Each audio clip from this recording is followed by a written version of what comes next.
गावकऱ्यांचं आरोग्य धोक्यात आलं, काय बघितलं तुम्ही, काय वास्तवायन काय आदेश देणार ऊर्जा मंत्रालयाला?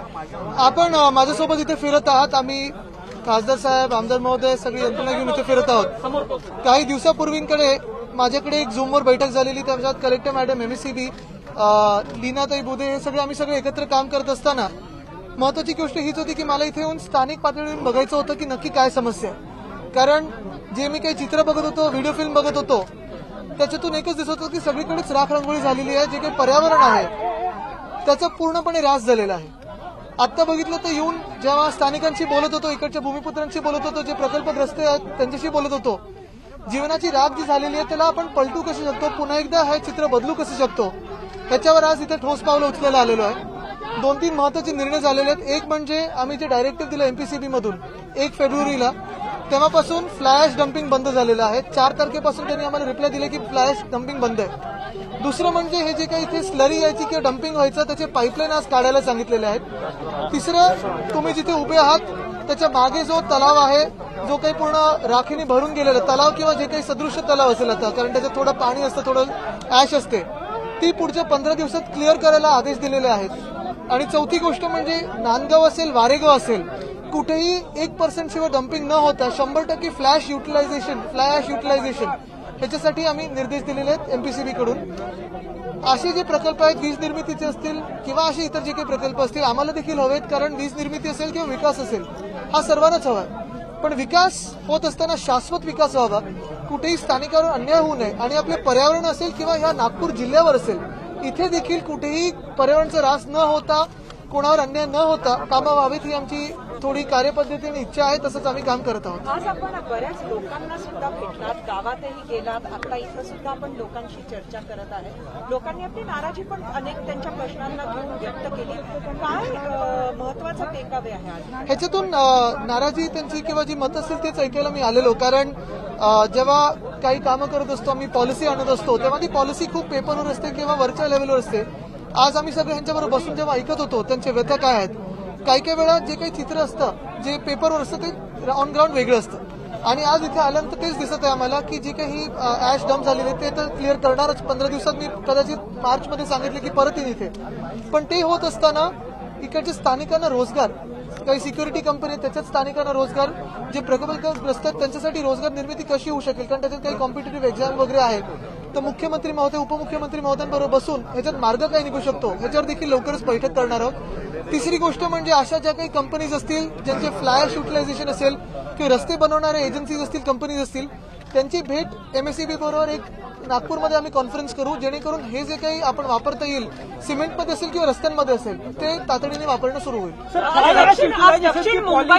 आज दक्षिण मुंबईमध्ये असंख्य किलोमीटर ट्रॅफिक जॅम हा अनेक तास सुरू होता. काँग्रेस आणि भाजप यांचा दोघांचे जो काही एक राडा नाही, मला वाटतं राजकारणात न बोलता मी ह्या कामासाठी आलोय. आपण राजकारण पुढे नागपूरमध्ये बोलू ना आपण. आज इथे बैठक धरल्या गेली नक्की, पण आज मला ह्याच कामावर बोलायचं. एक मिनिट, काय होतं की अशा विषयामुळे, एक मिनिट, कारण राजकीय विषयांमुळे किंवा कधी कधी आमच्या मुंबईच्या विषयामुळे हे जे विषय आहेत ते लपले जातात. तर मला आज ह्याच्यावर आपल्याकडून, आपल्या माध्यमातून जगासमोर युटिलायझेशनची पॉलिसी आहे केंद्र सरकारची एन्व्हायरमेंटची, तर मग हे युज का नाही करतात, युटिलायझेशन होत का नाही? तेच आज इथे येऊन एमपीसीबी आणि आम्ही सांगितलेलं की 100% त्या पॉलिसीप्रमाणे इथे ते युटिलायझेशन झालं पाहिजे. लवादाने महाजनकोवर देखील ताशेरे ओढले. महाजनको हे नियमाचं उल्लंघन करतात, त्यांना काय सूचना केल्या?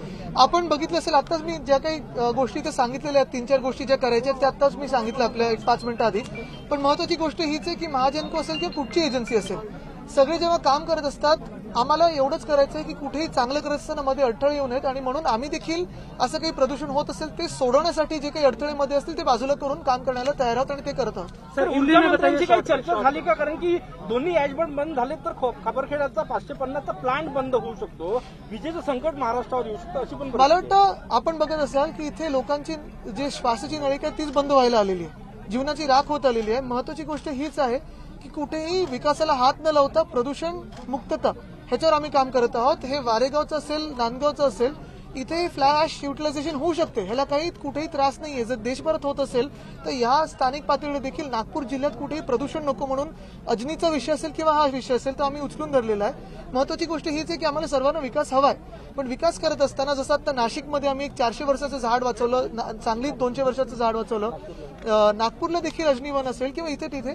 जिथे थोडी अलाइनमेंट बदलून वगैरे काम होऊ शकत असेल तिथे तसं केलं पाहिजे आणि तसंच आम्ही प्रोत्साहन देत आहोत. कोराडी औष्णिक विद्युत केंद्राचं जे प्रदूषण आहे ते नागपूर शहरामध्ये येत आहे, त्याची देखील एक प्रमुख समस्या आहे. खापरखेड्याला लागूनच कोराडी हो, औष्णिक विद्युत केंद्र. दोन्ही प्लांट्स बद्दल आज चर्चा झाली आणि तसंच काल चंद्रपूरला गेलेलो तिथे देखील हीच चर्चा झाली. सर शॉर्ट में हिंदी में बताइए, आज आपने जायजा लिया, क्या निर्देश दिए?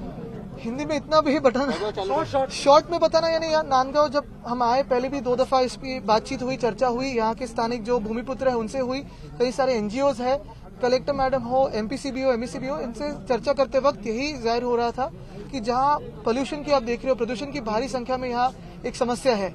इस समस्या की हल निकालने के लिए हम कोशिश कर रहे हैं. फ्लाई ऐश जो डंपिंग हो रही थी उस पर हमने आज निर्बंध लगाया है. 1 फेब से वो पूरा बंद हो गया है. दूसरी चीज यहाँ जो हम आपके पीछे जो कैमरे लगे हुए हैं उसके पीछे जहाँ ऐश डंप हुई है अगले 15 दिनों में ये साफ करने के लिए हमने निर्देश दिए, सभी ने सूचना जारी कर दी है. शायद मार्च के बीच में हम वापस कहीं आएंगे 15-16 मार्च को ये देखने के लिए. तीसरी चीज यही है कि यहाँ के जो भूमिपुत्र है या जो प्रोजेक्ट अफेक्टेड पर्सन है उनको जॉब्स में लाया जाए. तो ये 3 चीजों पे काफी चर्चा हुई और आज रिझल्ट भी दिखाई दे रहा है. सर, काल तुम्ही चंद्रपूरला गेले, आज नागपूर खापरखेड्याचे प्लांट बघितले. महानिर्मितीच्या प्लांटमुळे प्रदूषण वाढत आहे, गंभीर समस्या असं वाटतंय. मला वाटतं जागतिक पातळीवर जर आपण बघितलं तर कोळशाची एक चर्चा सुरू आहे. आपल्या देशाने देखील प्रधानमंत्री महोदयांनी देखील 2070 पर्यंत कोल फेज डाऊन आणि नंतर कोल शटडाऊन ह्याच्या दिशेने आपण काम करणार असं ग्लासगोला सांगितलेलं आहे. आता ते जेव्हा जागतिक पातळीवर सांगतात, आम्ही राज्य सरकार म्हणून आणि शासन प्रशासन म्हणून आमची एक कर्तव्य बनतं की प्रत्येक राज्याने कोल फेज डाऊन कडे लवकरात लवकर कसं जाऊ शकतो हे एक आहे. तरी दुसऱ्या बाजूला फर्म पॉवर ह्याची अजूनही गरज आहे. आपण बघितलं असेल की आता ज्या काही मोठे इंडस्ट्री हाऊसेस असतील किंवा केंद्र सरकार असेल, राज्य सरकार असेल, आपण प्राधान्य देतोय सोलर एनर्जीला, हायड्रोजनवर काम चालू आहे. तसंच कोळशाचं जे काही फर्म पॉवर आहे, थर्मल पॉवर, त्याच्यावर आपल्याला काम करत असताना प्रदूषण कुठे कमीत कमी होऊ शकेल, कसं मिटिगेशन होऊ शकेल, स्थानिक लोकांना कसं कमीत कमी त्रास होऊ शकेल किंवा त्रास होणारच नाही ह्याची दक्षता घेणं गरजेचं आहे. FGD असेल किंवा मग हे फ्लाय ॲश असेल ह्याच्यावर काही आम्ही सूचना केलेल्या आहेत आणि येत्या काही महिन्यांमध्ये आपल्याला दिसेल की याच्यावर कामं होत आहेत. महाजनकोमध्ये जो कोळसा वापरला जातो दुय्यम दर्जाचा, अनेक वेळा कोळशाची चोरी होऊन उत्तम दर्जाचा कोळसा बाहेर विकला जातो, महाजनकेला दुय्यम दर्जाचा कोळसा पुरवठा केला जातो. ते देखील एक प्रदूषणाचं प्रमुख कारण आहे. मला वाटतं हे वेगळी वेगळी जी कारण आहेत त्याच्यावर आता थोडा एक अभ्यास पण आम्ही करणार आहोत की प्रत्येक जे थर्मल पॉवर स्टेशन आहे महाराष्ट्रामध्ये त्याच्यात पोल्युशन मिटिगेशन आणि रेझिलियन्स ह्याच्यावर कसं काम करता येईल. आता इतर जे वेगळे वेगळे विषयाला अटॅच केले जातात ते त्या त्या खात्यांचं संबंधित असतात, ते मंत्री महोदयांबरोबर चर्चा करून दर्जाबद्दल सोडत धन्यवाद.